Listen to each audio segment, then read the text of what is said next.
Russian army has started a humanitarian operation in the country. Let's take a look at these latest pictures just came in the last hour. We can see aid being loaded at the Russian base in Latakia before it was airdropped into the Deir el-Zor area. The city's been besieged by Islamic State terrorists for months. 22 tons is what you're seeing there of humanitarian cargo being delivered.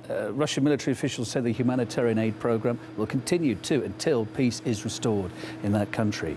Meantime, this lunchtime, telling you again about the Pentagon and reports that the Pentagon is turning its back on one of the most successful groups fighting Islamic State.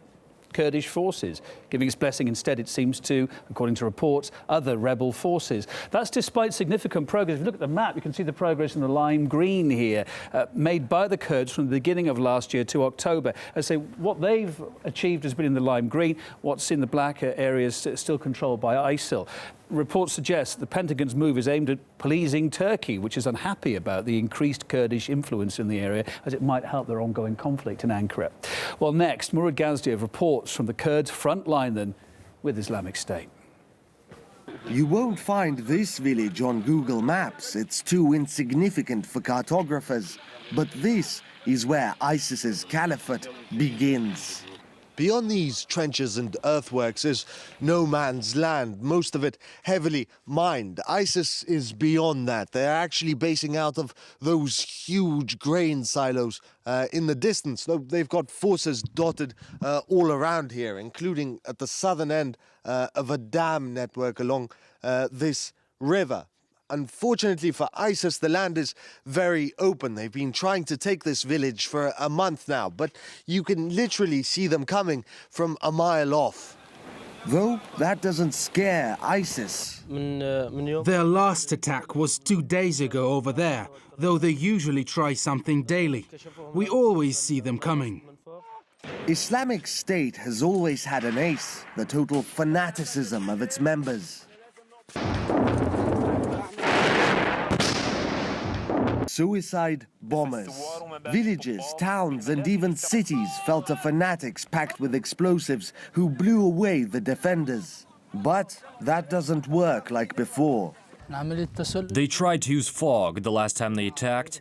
They got to within 100 meters, but we saw them with thermal vision devices. We killed one suicide bomber and the rest ran away. Since ISIS usually attacks at night, daytime can be used for drills.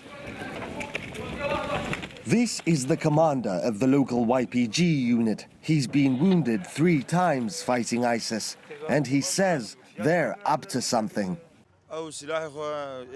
They've been amassing fighters and heavy weapons at the silos. They're planning something. We just don't know what. So if you know that they're at the silo, you have this intelligence, why don't you just call in an airstrike and destroy them all while they're still preparing? It's not a military target. The people here need these silos. It'll require too much effort and cost too much money to rebuild them. So they wait, enduring near-daily attacks and shelling.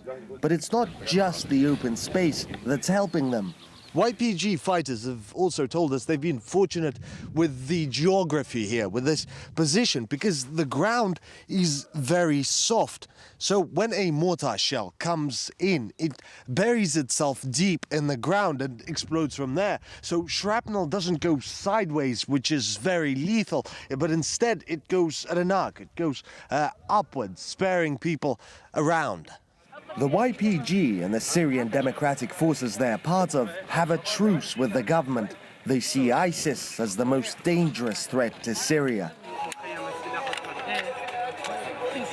And spirits are high, buoyed by a series of recent victories and happy to welcome visitors. These troopers randomly burst into a dance.